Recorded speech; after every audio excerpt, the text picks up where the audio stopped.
नीतीश कुमार के अभी जहन में क्या चल रहा होगा, समीर जी जरा बताइए।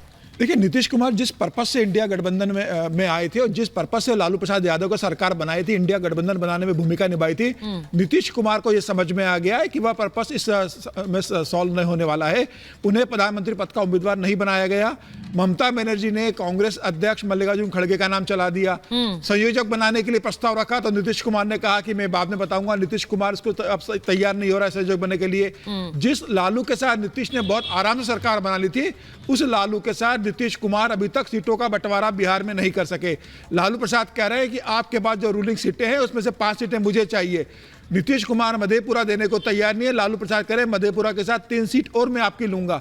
इनके आपस में सीटों का डिस्ट्रीब्यूशन नहीं हो पा रहा है और नीतीश इस बात को जानते हैं कि अगर लालू के दबाव में आकर मैंने अपने 4 सिटिंग एमपीज के टिकट दिए तो चारों विद्रोह कर बीजेपी में चले जाएंगे और मुझे अपने सीटें जीतना मुश्किल है। नीतीश कुमार जानते हैं कि मैं जिस तरह की राजनीति करता रहा हूं, उम्र के इस दौर में और राजनीति के अंतिम पारी में मेरे ऊपर यह दाग नहीं लगना चाहिए कि जो व्यक्ति ईडी की चार्जशीट में है, जो ईडी के सामने जा रहा है, जो सीबीआई के सामने पेश होने जा रहा है, जो परिवारवाद की राजनीति करते हैं, जो भ्रष्टाचार की राजनीति करते हैं, उस परिवार तस्वीरें आ रही है वहां से। समीर जी आपको रोक रही हूँ, तस्वीरें आ रही है वहां पर। बैठक खत्म हुई है, उसके बाद विजय चौधरी से बात। हाँ सुनिए। इस अवसर पर हम अभी बिहार शरीफ जा रहे हैं। वहाँ के प्रभारी मंत्री हैं, वहाँ कल झंडा फहराए गए हम लोग और फिर बाकी जो महादलित टोला में भी जाएंगे। अभी तो यही कार्यक्रम है, कोई दूसरा सरकार में अभी जो बिहार में सरकार में अभी ठीक है, तब तो जा रहे हैं झंडा फहराने। बीजेपी के लोगों ने दिल्ली में बैठक बुला ली है सब लोग। अरे बैठक करना तो पार्टियों का काम है। यहाँ सब कुछ ठीक है बिहार में। अरे इसीलिए हम झंडा फहराने जा रहे हैं। कब तक सब ठीक रहेगा?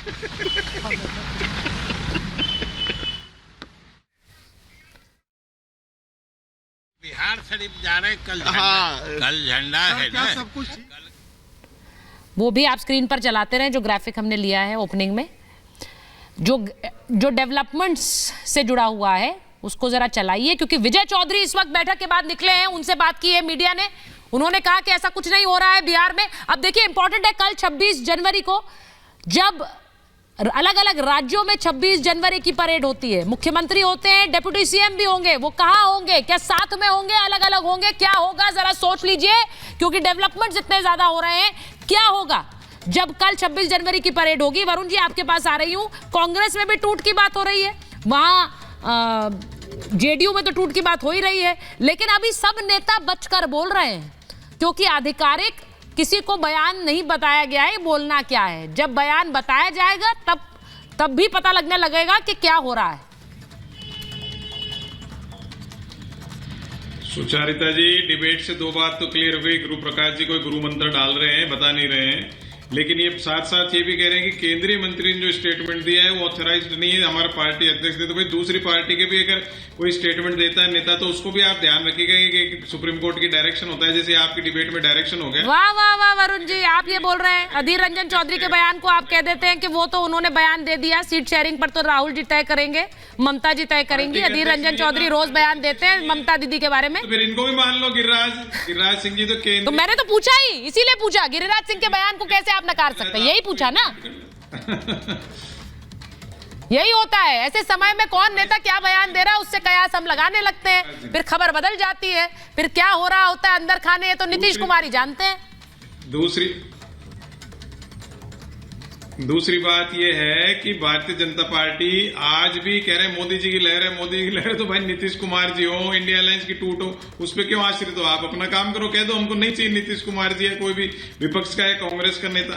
लेकिन तो वो कहाँ कह रहे हैं? पूरा मूल कारण ये है कि इनको मन में भयाक्रांत है, किसी न किसी भयाक्रांत है, इनको चाहिए इंडिया अलायंस। नहीं, मैं एक बात मैं स्पष्ट करना चाहती हूँ। देखिए इस वक्त स्थिति क्या है, इस वक्त स्थिति इतनी सिंपल नहीं है वरुण जी, मैं अपने दर्शकों को भी समझा रही हूँ। एक बार जरा दर्शकों को समझाते हैं इस ग्राफिक के साथ। ये बात नहीं हो रही है कि नीतीश कुमार पाला बदलकर बीजेपी के साथ जा रहे हैं, ये बात नहीं है। सिर्फ स्क्रीन पर ग्राफिक रखिए, इस वक्त बात उससे ज्यादा है। बात यह है कि नीतीश कुमार की पार्टी में एक टूट उन्हें नजर आ रही है, उस टूट को उन्हें कैसे रोकना है।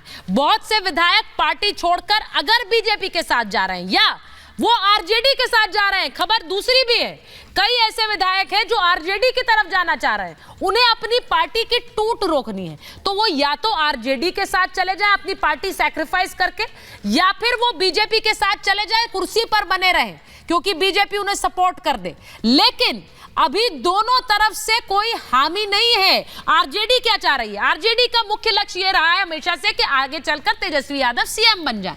अगर वो सीएम बनेंगे तो नीतीश कुमार क्या करेंगे? और बिहार में अगर उनके विधायक, यानी कि बिहार में अगर बीजेपी की सरकार बनती है तो उसके लिए उन्हें विधायक चाहिए, जेडीयू के विधायक भी चाहिए होंगे, या फिर बाकी विधायक जो टूटकर कांग्रेस या लेफ्ट से आते हैं, अगर वो बीजेपी के साथ जाते तो सरकार बन सकती है। लेकिन फिर नीतीश कुमार का रोल क्या होगा? तो नीतीश कुमार को अपना वर्चस्व बनाए रखने के लिए एक पाला चुनना पड़ेगा।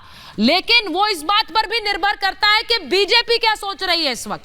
क्या वो नीतीश के साथ वापस जाना चाहती है? मैं यही सवाल बार बार पूछ रही हूं। समीर जी, क्या बीजेपी नीतीश कुमार को वापस लेना चाहती है? देखिए, मुझे लगता है बीजेपी को नीतीश कुमार को लेने में कोई आपत्ति नहीं होगी। नीतीश कुमार भारतीय जनता पार्टी के साथ हमेशा से रहे हैं और भारतीय जनता पार्टी उसका तहे दिल से स्वागत करेगी।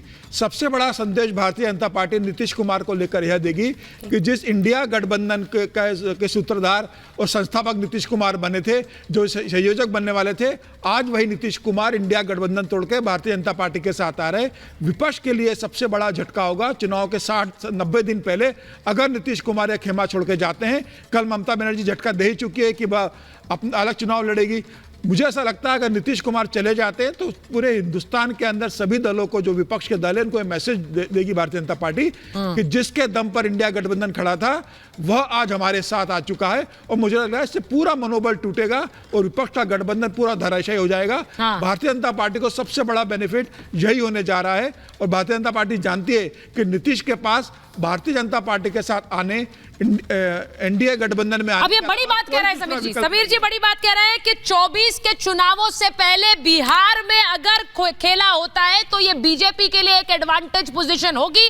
3 राज्यों में बीजेपी की सरकार हाल में बनी है और उसके बाद अगर बिहार में भी बीजेपी किसी तरह से काबिज हो सके तो उनके लिए एक एडवांटेज 2024 के चुनाव से पहले। एक बड़ी खबर बता दूं, राबड़ी देवी के घर पहुंचे कई आरजेडी के विधायक। वहां तेजस्वी यादव भी पहले बैठक ले रहे थे। अब यह भी आ रहा है कि विधायकों ने वहां पर कहा है कि वो मार्गदर्शन के लिए आए हैं।